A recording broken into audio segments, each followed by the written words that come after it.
புகையிலை மற்றும் நிக்கோட்டினின் அடிமைத்தனத்தை முறியடிப்போம்.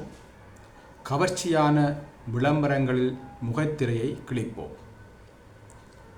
புகையிலை காரணமாக ஏற்படுகின்ற பாதிப்புகள் பற்றிய விழிப்புணர்வு. அதிகமாக உளவியல் ரீதியாக மன ரீதியான பாதிப்புகள், மன அழுத்தங்கள், கவலை, தவறான செயற்கை, தவறான வழிநடத்தல் போன்றவற்றினூடாக புகைப்பொருளை பரீட்சித்து பார்க்க வேண்டும் என்கின்ற ஆவலில் புகைப்பொருளை பரீட்சிப்பதனூடாக நாளடைவிலே அதற்கு அடிமையாகிறவர்கள் தொகை அதிகரித்து வருகின்றது.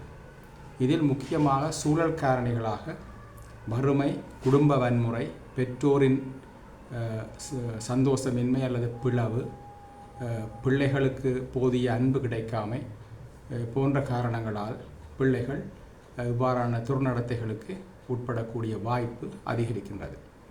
அதேபோல் நட்பு வட்டம், அவர்கள் சரியான ஒரு நட்பு வட்டத்தை தேர்ந்தெடுக்காமல் பிழையான பாதையில் போவர்களோடு சேர்ந்து இயங்குகின்ற பொழுது இவ்வாறான புகைப்பொருள் பாவனைக்கு அவர்கள் அடிமையாக வேண்டிய தேவை ஏற்படுகின்றது. அதேபோல் ஆர்வமும் அறியாமையும், இளவயதில் இருக்கின்ற எதையும் பரீட்சித்து பார்க்க வேண்டும் என்கின்ற ஆர்வமும் அதில் ஏற்படுகின்ற தீய விளைவுகள் பற்றிய அறியாமையாலும் இவ்வாறான புகைத்தல் பழக்கத்திற்கு இளைய சமுதாயத்தினர் ஆளாகின்றனர்.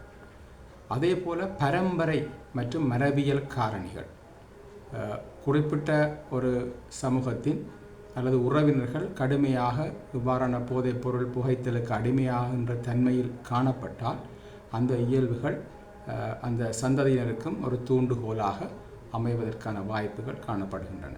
அதேபோல் ஊடகங்கள், திரைப்படங்கள் போன்றவற்றிலே கவர்ச்சிகரமாக காண்பிக்கப்படுகின்ற நடிகர்கள் போன்ற விளம்பரங்களின் ஊடாக அவற்றை உண்மையென நம்பி இளைய சமுதாயத்தில் இந்த புகைத்தலுக்கு அடிமையாகிறதுக்கான வாய்ப்பு காணப்படுகின்றது.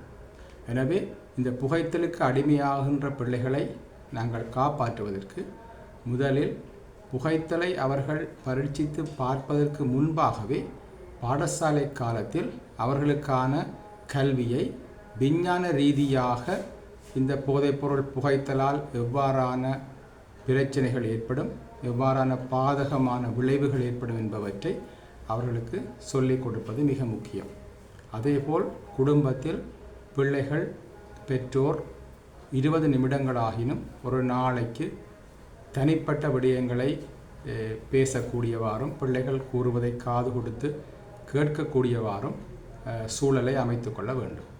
அதோடு பிள்ளைகளுடைய நடவடிக்கைகள், அது ஏற்படுகின்ற மாற்றங்கள், அவர்களுடைய நட்பு வட்டங்கள் போன்றவற்றை கண்காணிக்கக்கூடியவர்களாக பெற்றோர்களும் பாடசாலையில் ஆசிரியர்களும் காணப்படுதல் வேண்டும்.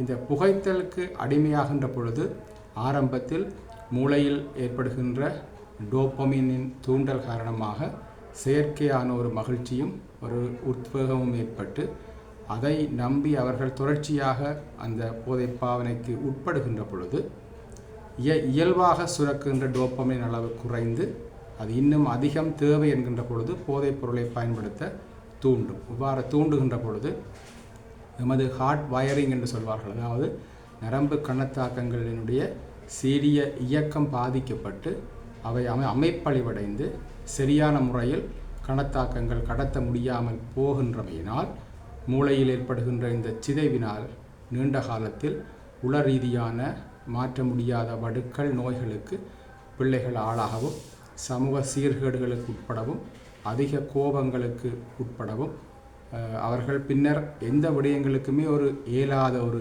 திறன் அற்றவர்களாக மாறுவதற்குமான வாய்ப்பை இது ஏற்படுத்திவிடும்.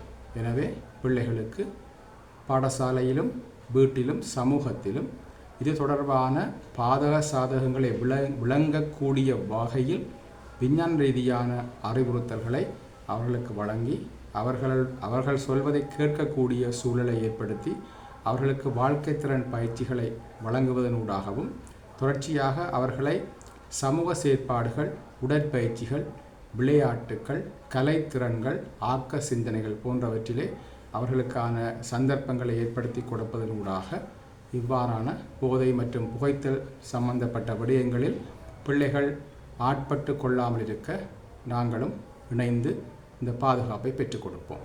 நன்றி.